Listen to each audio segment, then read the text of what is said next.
उद्घाटन हुआ है? आज शहरी ज़िला करनाल के कार्यालय का उद्घाटन हुआ है, जिसमें आप देख रहे हैं कि हमारे माननीय एमपी दीपेंद्र सिंह हुड्डा जी आए हैं और सभी साथियों में एक उत्साह है। जहां 11 साल बाद हमारा संगठन बना है, उससे बहुत ही बड़ा उत्साह है और पूरी उम्मीद की जाती है कि इससे हमारी पार्टी बहुत ही मजबूत होगी।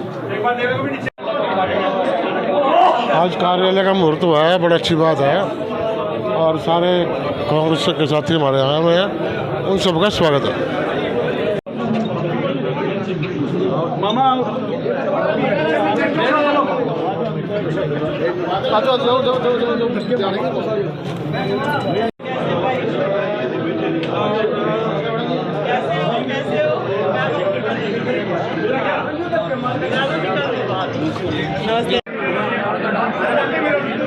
तो ये तस्वीरें देख सकते हैं करनाल से, जहां पर पराग गाबा जो जिला शहरी अध्यक्ष बने अपने कार्यालय का उद्घाटन किया है। देख सकते हैं लोकसभा सांसद दीपेंद्र हुड्डा पहुंचे हैं इस कार्यालय के उद्घाटन में। तमाम कांग्रेसी नेता, पूर्व विधायकों कितना मजबूती मिलेगी कांग्रेस पार्टी को मजबूती मिलेगी। जो हमने जैसे पहले ही कहा था कि राहुल गांधी जी ने एक प्रक्रिया संगठन सर्जन अभियान की शुरुआत करी थी, जिसमें दूसरा तीसरा राज्य हरियाणा लिया गया और उसके माध्यम से जो हमारा संगठन बना है, 11 साल से संगठन की कमी महसूस हो रही है, वो पूरी हुई और ज़मीनी कार्यकर्ताओं को पूरे हरियाणा प्रदेश में मौका मिला है, जिससे पूरे कांग्रेस के कार्यकर्ताओं में जोश है।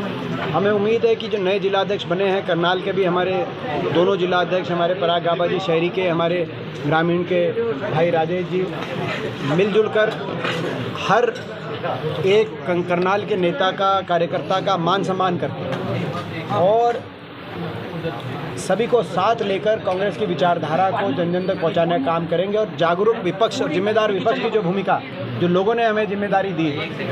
आपको पता है कि हरियाणा में बराबर का मत भाजपा और कांग्रेस को मिला, मात्र आधा प्रतिशत मत का अंतर रहा विधानसभा में और लोकसभा में तो 3% मत हमें ज़्यादा मिले, 5 सांसद हैं लोकसभा में, तो टक्कर का विपक्ष है हरियाणा में। ऐसे में कांग्रेस के संगठन की भी एक जिम्मेदारी है कि उस जिम्मेदारी को, विपक्ष की जिम्मेदारी को, हर वर्ग की जायज़ बात आवाज़ उठाएं। सरकार कहीं किसी की अनदेखी कर रही है, गलत कर रही है, भ्रष्टाचार हो रहा है, विकास कार्य नहीं हो रहे, इन मुद्दों को उठाया जाए और जनता की लड़ाई लड़ी जाए। तो मुझे पूरा विश्वास है कि हमारे जिलाध्यक्ष पराग गाबा जी बहुत अच्छी तरह करनाल में शहर के बात आवाज़ उठाएंगे और हमारे सभी, हमारे ग्रामीण के जिलाध्यक्ष राजेश जी ग्रामीण के अंदर और बाकी भी सभी हमारे जिलाध्यक्ष अच्छी तरीके से।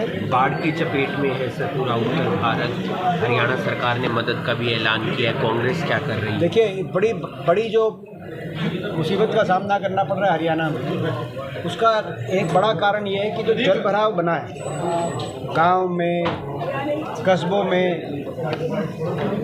कई जगह जहाँ बरसात है वहाँ पर ये जल भराव इसलिए बन पाया क्योंकि ड्रेन ही नहीं बने 11 साल से। 11 साल से हरियाणा में एक भी नया ड्रेन नहीं बना और वो ड्रेन इसलिए नहीं बना क्योंकि खट्टर सरकार ने कहा कि भाई जब तक ज़मीन एक्वायर नहीं करेंगे किसान जहाँ पे अपनी सहमति से देंगे वहाँ पे, उस वजह से कोई नया ड्रेन नहीं बना, कोई नई नहर नहीं बनी। और जब ड्रेन नहीं बना, और ड्रेन बनने का अर्थ यही होता है क्योंकि टोपोग्राफी बदलती है और जब टोपोग्राफी बदलती है तो जल भराव की स्थिति बन जाती है और उससे निजात पाने के लिए ड्रेन्स बनती है। तो ना तो ड्रेन बनी, ना ड्रेनों की अच्छे सफाई हुई, ध्यान ही नहीं दिया गया। अब कम से कम सरकार से मेरा आग्रह है कि युद्ध स्तर पर ग्रामीणों को मोटर उपलब्ध कराएं, जहां पाइप की जरूरत है पाइपलाइन उपलब्ध कराएं क्योंकि बारिश अधिक हुई है, और पानी को ड्रेन के माध्यम से जितना निकालने का प्रयास हो सके उसमें प्रशासन अपनी मदद करे। कहीं बिजली की लाइन देनी है, बिजली की लाइन दी जाए और आने वाले समय में योजनाबद्ध तरीके से, जैसे हमारी सरकार के समय लगातार ड्रेन्स बनी, तीनों तो ड्रेन और नहर बनने की बजाय, दादूपुर नलवी का आप देखो, नहर और ड्रेन बनने की बजाय, विस्तार होने की बजाय नेटवर्क में जो हमारे समय की बन रही थी उन्हीं को बंद करा दिया कि हम मुआवजा नहीं देंगे, दादूपुर नलवी बंद करा दी। तो ये सरकार की जो नकारात्मक सोच रही, 11 साल से कुछ हुआ ही नहीं, आज इसीलिए जल भराव इतनी बड़े स्तर पे पूरे हरियाणा प्रदेश में आ गया है। लेकिन सरकार इसको स्थिति को समझे और आने लॉन्ग टर्म में ड्रेन्स दोबारा से बनवाई। 2 सवाल और सर, प्रधानमंत्री नरेंद्र मोदी की मां के खिलाफ अपशब्द इस्तेमाल किए गए, खुद मोदी जी ने आकर इस पर बात कही है, कैसे आप देखते हैं राजनीति में ऐसा? तो देखिए, सबसे पहले तो जिस व्यक्ति ने कहा है उसका कांग्रेस से कोई लेना देना नहीं है। या तो वो पूरी तरीके से पागल व्यक्ति है, मेंटल, और या वो क्योंकि बीजेपी के नेताओं के साथ उसकी फ़ोटो आई थी तो उसकी जांच हो, और वो किसी अगर दल का प्रायोजित व्यक्ति है, किसी और दल ने भेजा था, क्योंकि यात्रा तो आगे चली गई थी, मंच खाली हो गया था, स्टेज खाली हो गया था। कोई बाद में कोई सरफिरा आदमी या प्रायोजित आदमी आके मंच से किसी ने ऐसा अपशब्द कहा है, ऐसे व्यक्ति के समाज में, राजनीति छोड़ो, समाज में भी स्थान नहीं है। लेकिन आपने जो सवाल किया क्या राजनीति में ये होना चाहिए, आप राजनीति में बिल्कुल नहीं होना चाहिए।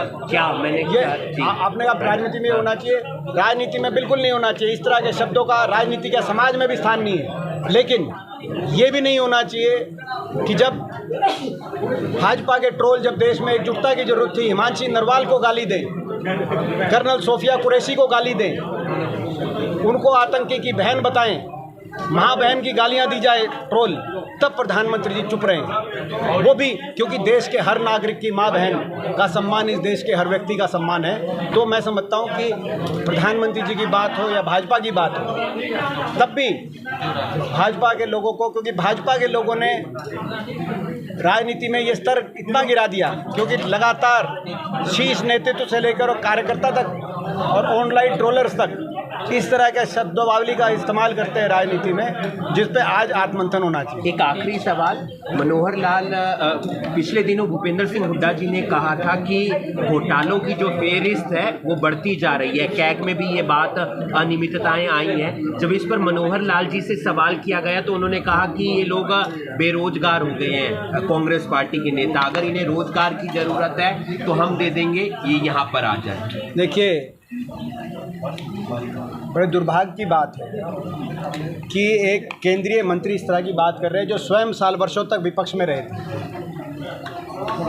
क्या विपक्ष में रहना, हरियाणा की जनता से मैं पूछता हूँ, हरियाणा की जनता ने प्रदेश में सबसे ज़्यादा मतों से चौधरी भूपेंद्र सिंह हुड्डा जी को विधानसभा में भेजा है।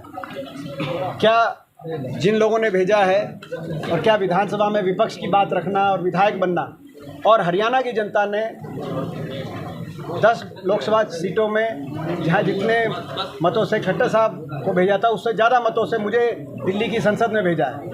तो क्या दिल्ली की संसद में जो बीजेपी में नहीं है, बाकी जो सांसद हैं और बाकी जो विधायक हैं पूरे देश में, क्या वो बेरोजगार हैं?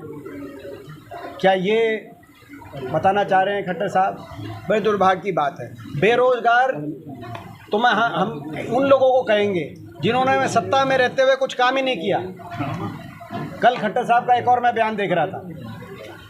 कल उन्होंने गुड़गांव में जब जाम लग गया, जो गुरुग्राम को इन्होंने गुरु जाम बना दिया 11 साल में, खट्टर साहब ने कहा कि बारिश ज़्यादा है, बारिश ज़्यादा हो तो मैं सभी गुड़गांव वासियों से आग्रह करूंगा कि वो मेट्रो का प्रयोग करें। यानी कि खट्टर साहब ने दूसरे शब्दों में ये कहा कि जब ज़्यादा बारिश हो तो हुड्डा सरकार में, कांग्रेस सरकार में बनी हुई मेट्रो में जाएं, क्योंकि इनकी सरकार में तो 1 इंच मेट्रो नहीं बनाई इन्होंने। अगर बना देते, पब्लिक ट्रांसपोर्टेशन बढ़ जाता तो आज ये जाम की स्थिति नहीं होती गुड़गांव में। हमारे समय 82 किलोमीटर मेट्रो का विस्तार हुआ था हरियाणा में, फरीदाबाद, गुड़गांव, बहादुरगढ़, बल्लभगढ़। बीजेपी ने 11 साल में 1 इंच मेट्रो नहीं बनाई। तो असली रोजगार और बेरोजगार का तो ये अंतर है, जो सरकार में रहकर कुछ ना करें वो भी बेरोजगार जैसे हैं, और कहें कि भाई अब ज़्यादा बारिश हो जाए, मेट्रो हमसे तो बनी नहीं लेकिन कांग्रेस की सरकार में बनी हुई मेट्रो से गुड़गांव वासी जाएं। खट्टर साहब सोचें।